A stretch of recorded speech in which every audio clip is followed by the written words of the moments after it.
ஜீவநீரோடை ஊழியங்கள் வழங்கும் இதயத்திற்கு இன்று ஒரு சிந்தனை. பின்வாங்கி போனால்.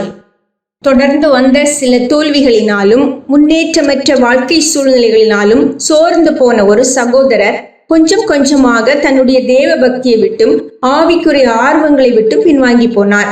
தேவ பக்தியோடு வாழ்ந்து என்ன பயன்? கடவுளுக்கு பயந்து பரிசுத்தமாக வாழ்ந்து எந்த ஆதாயத்தை கண்டோம் என்பது போன்ற சலிப்பு உணர்வுகள் அவரை பழைய பாவ வாழ்க்கைக்கு திரும்பி போக வைத்தது. இன்று அவருடைய வாழ்க்கை முன்பை விட மிகவும் மோசமாக உள்ளது. பழைய பாவ பழக்கங்கள் திரும்பி வந்துவிட்டன. குடும்பத்தில் அமைதி இல்லை. நிம்மதியற்றவராய் நடைபெண போல வாழ்கின்றார். இறை வாழ்க்கையில் நாம் நினைத்ததெல்லாம் நிறைவேறிவிடும் என்றோ எல்லா வளங்களும் வந்துவிடும் என்றோ கூற முடியாது. சில கஷ்டங்களும் தோல்விகளும் சில காலம் தொடர்ந்து வரலாம்.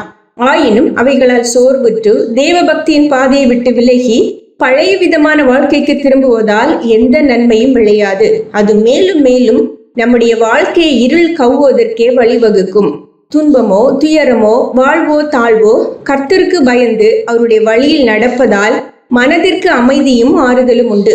ஆனால் பரிசுத்த ஒழுங்குகளையும் தேவன் மேல் கொண்ட அன்பையும் விட்டு விலகிச் செல்வதால் அது சோதனைகளிலிருந்து நம்மை விடுவித்து விடாது. மாறாக அது வாழ்க்கையை ஒழுங்கீனப்படுத்தி குழப்பங்களுக்குள் ஆழ்த்தி நிம்மதியற்றவர்களாக நம்மை மாற்றிவிடும்.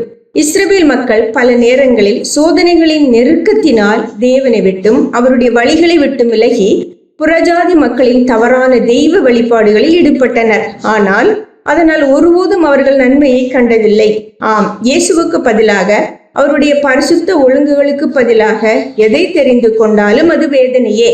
தேவ பக்தனாகிய தாவீது பலவிதமான சோதனைகளின் வழியாக நடக்க நேர்ந்து சோர்ந்து போன வேளைகள் உண்டு. எந்த ஒரு ஆதரவான காரியமும் நடைபெறாததால் நம்பிக்கைகளில் குண்டி போன வேளைகளும் உண்டு.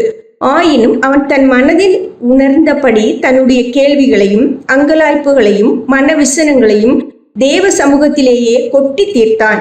எனவே அவன் தேவ சமூகத்து ஆறுதலை பெற்று சோதனைகளை சந்திக்கும் ஆற்றலை பெற்றிருந்தான். சிந்தனைக்கு: சத்தியத்தை விட்டு விலகி போகிறவன் தேவனை நோக்கி ஒருபோதும் நெருங்கி போக முடியாது.